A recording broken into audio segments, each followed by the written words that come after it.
तयारीत राहावं असा खेळ लायचा नाही.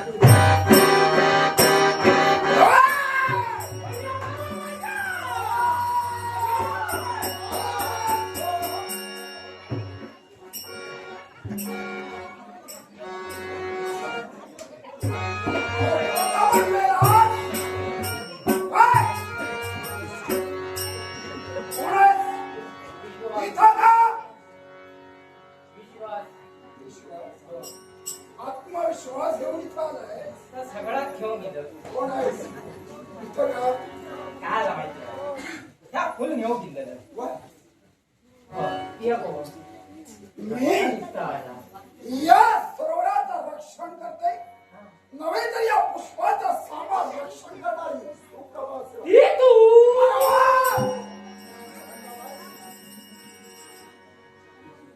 ऐका माहिती होता आणि असंही असताना तू मोठा धाडस करण्यासाठी तत्पर झाला आहेस. या पुष्पाची महती तुला ज्ञात आहे काय माका काय तसा काय माहिती किती निघाला रे मोकळे काय तुला मरायचं आहे इतक्या पायात नाही जाणार. सगळ्यांना वाटतं व्हायचं आहे बरोबर काय करावं किती किती करूया मी काय म्हणतो म्हणजे ते विला रक्षण तू कर जबाबदारी जबाबदारी व्यक्ती जबाबदारी घेणं म्हणजे खावचं नाही काय झालं असं ती जबाबदारी घेऊन जबाबदारी केलं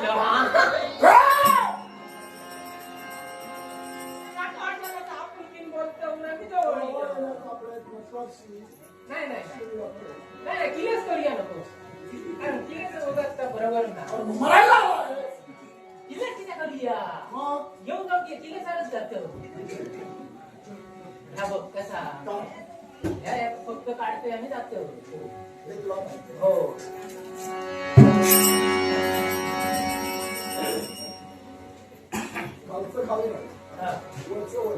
नाही मी बोलत तुला जगायचं आहे जगाचा असा बायका मुलं आहेत छापून नाही किती मग तुझा मुलं हा इतकं किलेच किती करतो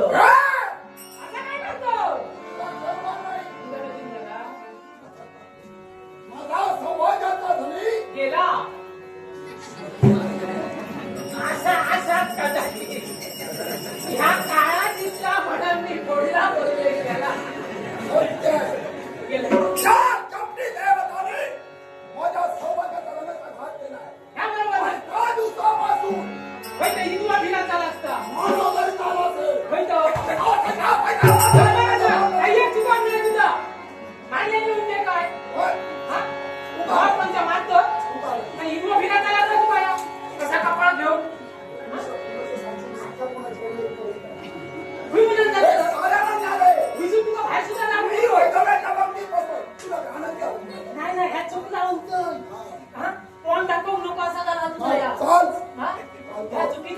बरोबर असा आता किती नको काय करतो ध्यान घेतो परत हाडून देते किती किती करतो तुझ्याकडे ट्रेन आणि काय तर राष्ट्रीय सांभाळा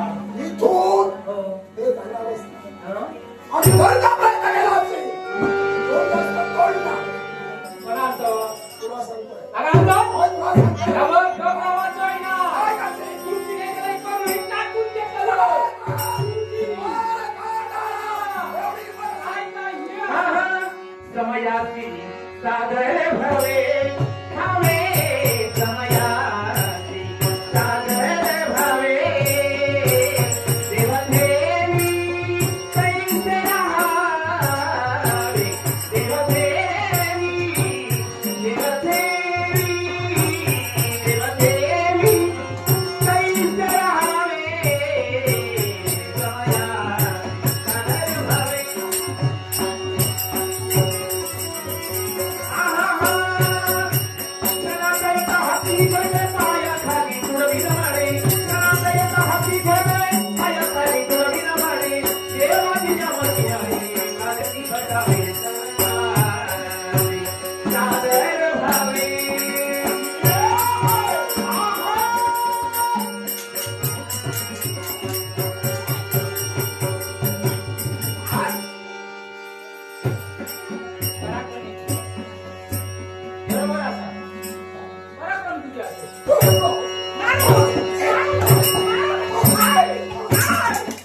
पराक्रम शिरा पडान जाऊ दे माका नको ते.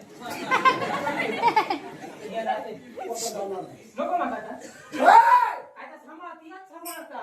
आता तू काय घे आता नको.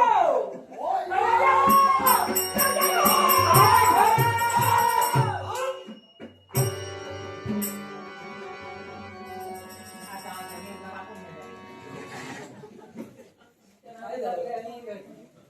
पराक्रम होता हो पराक्रमी पुरुष तू काय झालं या मारतेला तुमचे जरा पराक्रम दिसायचे ना.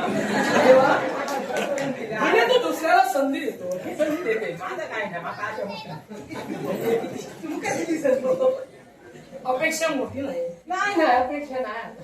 नाही काही येत नाही समजलं होणार नाही तुमचं पराक्रम दाखया. ठीक आहे हा. आश्चर्य वाटलं तर एकाच गोष्टीचं ज्या सरोवरात तू वास्तव्य करते या सरोवरात इथं साऱ्यांना त्रस्त देते ती सुप्रभा राक्षेण म्हणून प्रख्यात आहे शाबास. तीच तू धन्यवाद देतोय. कारण याचा शेवट करणार एवढ्यात प्रतिकाराचा शस्त्र घालण्यासाठी तू तत्पर झालाय. अर्थातच कोणत्याही जरा मनाचा विचार न करता या तुझ्या राष्ट्रीला विरोध केलाय. अगदी खरं कारण अशा मानवीराचा नामविधान ज्याचा शास्त्रीकुला जन्म झाला वैखाल नगरीचा राजा शोणभद्र म्हणतात तोच मी शाबास. आणि इथपर्यंत वेळेला कारण म्हणजे तूच होय अरे वा. मला फक्त एकच तुला विचारायचंय हा? इथावर आलेल्या प्रत्येक माणसाचा तू शेवट करतेस इथावर तुझं वास्तव्य आहे सुडांनीमुळे पेट घेतोय मला सांग तुझं सुडांनी पेटून इतर राहिलीस मुळात तू कुठली ग पाताळ कोणी माझा वास्तव्य. पाताळमध्ये जर तुझं वास्तव्य असेल तर मला तू म्हणून तू काय करते याला कारण आपण क्षत्रिय. ते कसं आहे ज्यावेळी माझा सौभाग्याचा धनी रुद्रासुराला सहाय्य करण्यासाठी गेला. हा अमरेशाची घरघोर शास्त्रेचा युद्ध झालं. त्या युद्धात माझा सौभाग्याचा धनी विश्रांती घेण्यासाठी सूर्याच्या किनाऱ्यावर राहिला. असह्य असताना स्वर्ग साम्राज्याचा अधिपती अमरेश यानं तह केला. हे स्मृत्युंजय, तुला ना शस्त्र ना अस्त्र ना ना सूत्र ना मुष्टिकात ना शस्त्रानं तुला घात करणार. त्याच वेळी सूर्यकिरणातून माझा सौभाग्याचा धनी बाहेर आला. त्याच वेळी सागराच्या किनारी सारे देव त्याला सहाय्य करण्यासाठी सारे क्षत्रिय कोणी पकडून सागराच्या वेसात असलं करून माझ्या सौभाग्याचा घात केला. मग मी काय करावा? म्हणे सौभाग्याचा घात तुझ्या देवराज इंद्रानं आणि क्षत्रिय राजकर्त्यांनी मिळून केला वा सत्य. म्हणून तू इथावर वास्तव्य करू लागलीस मला सांग काय? देवराज इंद्रावर स्वारी कुणी केली होती माझ्या सौभाग्याच्या धन्यानं अर्थात ते कशासाठी केवळ रासुराच्या सहाय्यासाठी. रुद्रास्वानं सर्वत्र दैवांगित जागृत हैवास घातला तो फक्त स्वार्थासाठीच ना तेव्हा स्वतःच्या मनी असणारी वैमनस्य भावना जागी केली आणि त्या भावनेपायी दैवतांचं अस्तित्व संपुष्टात आणावं हा त्याचा उद्देश होता हे तर खरं देवा सत्य. मग सांग ज्याचं अस्तित्व आहे जगात आहे त्या प्रत्येकाला स्वातंत्र्य आहे आपल्या स्वतःच्या अस्तित्वासाठी जो वैरी निर्माण होईल त्या वैराचा निष्पादन म्हणजे शेवट करणं हे तर खरं ना राजा रास्ता बोलला. जो जन्माला आलाय त्याला मृत्यूवर ठेवलेलाच आहे. पण माझ्या सौभाग्य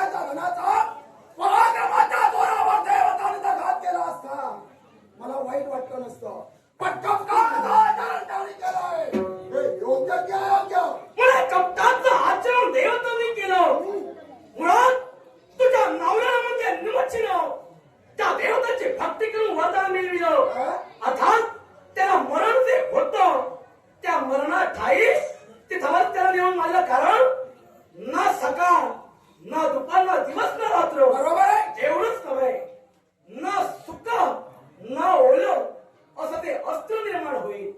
त्या शस्त्राकरवी त्याचं मरण. आता ज्याला विश्वाला ग्रहण राहिलं, या विश्वरूपी वृक्षाला जो ग्रहणरूपी कीड होऊन राहिला, त्याला जर जिवंत ठेवलं तर या विश्वा देवतालाच नव्हे तर मरत मानवाला जगू सुद्धा तो देणार नाही. मग या विश्वाच्या हितासाठी अगदी देवताने आणि क्षत्रिय राजाने मिळून त्याचा शेवट केला. युद्धनीती एकच बोलतय, कपटेनं शत्रू वधावा. वास्तविक तुझ्या नवऱ्याला कळायला हवं होतं, देवता आपल्याबद्दल शेवट करताय. मग तिथं जुळवर आला, इथं मुळात तो चुकला. आणि दुसरी गोष्ट, एवढं सारं घडत असताना तू शांतपणे स्वस्थानी राहिलीस आणि तो मेल्यानंतर आला इथं. तू इथं आलीस, इथं तू चुकलीस. तेव्हा जा तुझ्या जीवनाचं रक्षण कर. म्हातारी चल.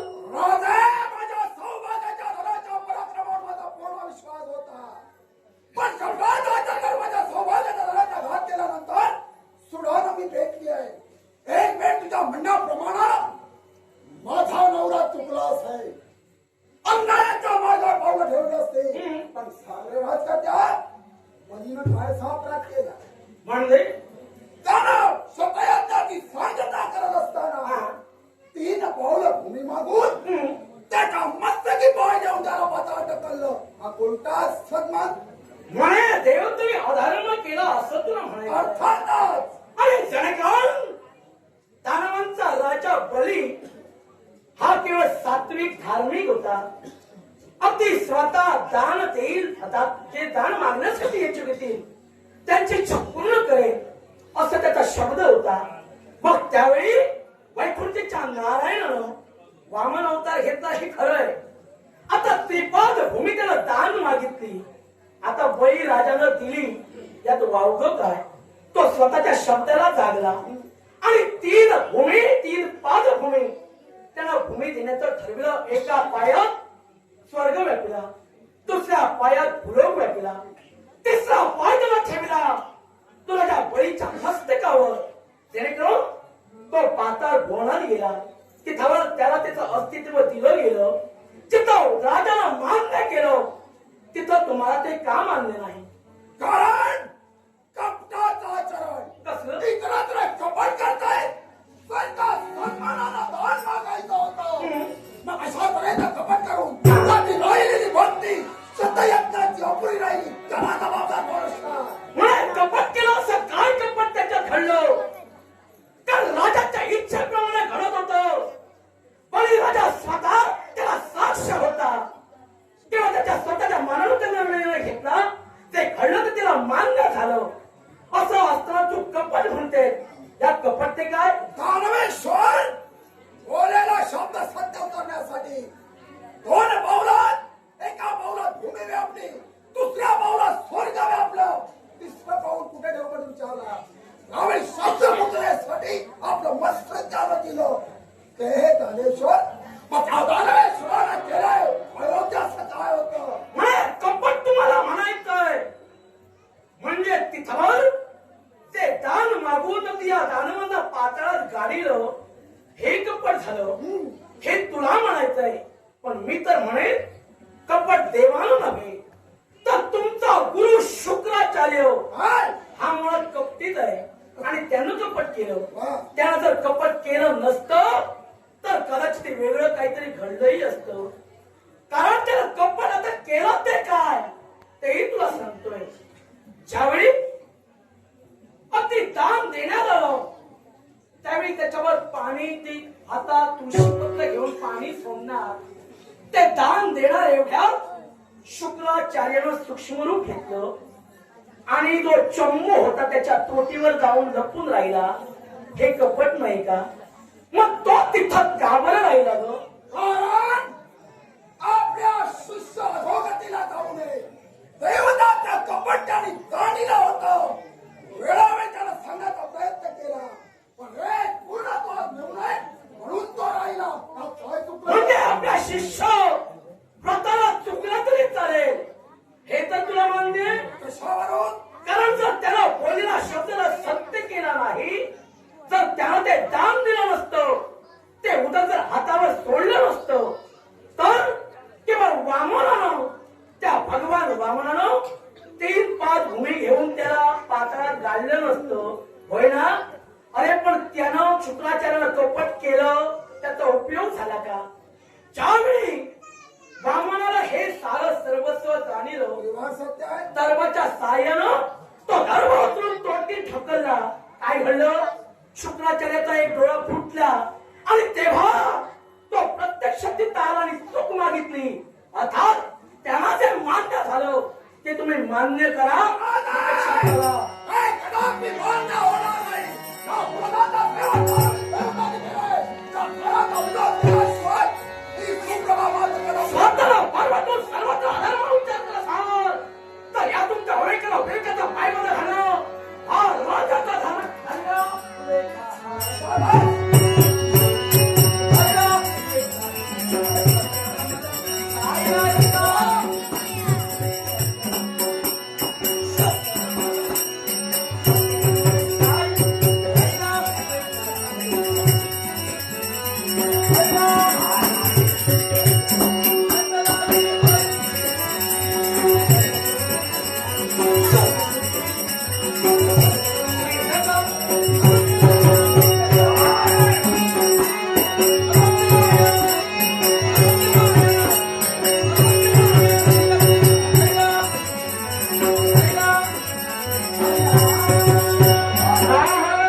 प्रभु रे, खेळ दुनियेचा, हे प्रभु रे, खेळ दुनियेचा, कशाला सांगतीला ती, कशाला सांगतीला ती.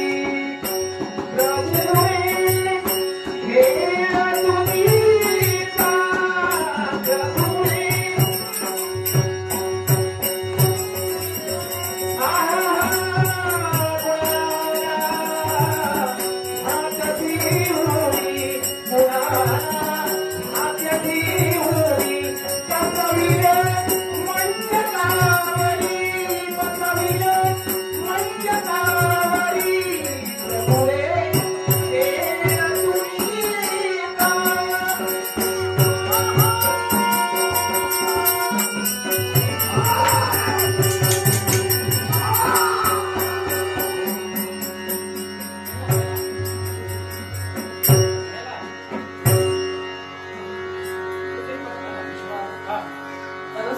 होय तो.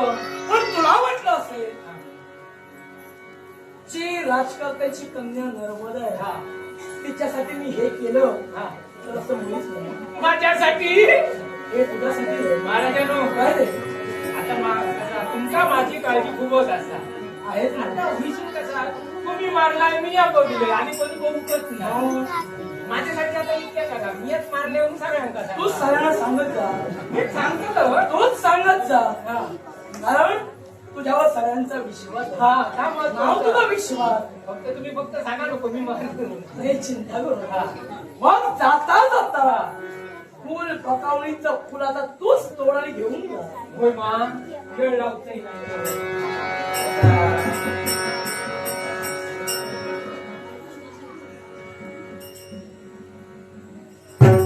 या फुलासाठी का मारावा होता? आणि या फुलासाठी का मी- त्या फुलासाठी तुम्ही म्हणतो म्हणजे तसं हो आम्ही करतो. म्हणजे काम- हे रक्षण द्या. मरता मरता आता जिवंत राहा. हो.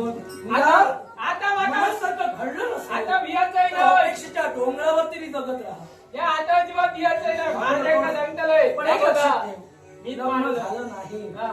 लग्न झालं नाही अपेक्षा मात्र सोडणार. आता काय ह्या गावला याच्याबरोबर लग्न करणार. ह्या महाराजांच्या टेकाईला काय झालं ना? तरी सुद्धा काय? अरे दिवस आहेत पुढं. तुझं परत आयुष्य आहे. झोपी देसच चालू. अपेक्षा आहे. तुझं लग्न होणार आणि नाही झालं हा. मी तुझं लग्न झालं. होय मग? नाही ना. नाही, नाही केला. तेव्हा चल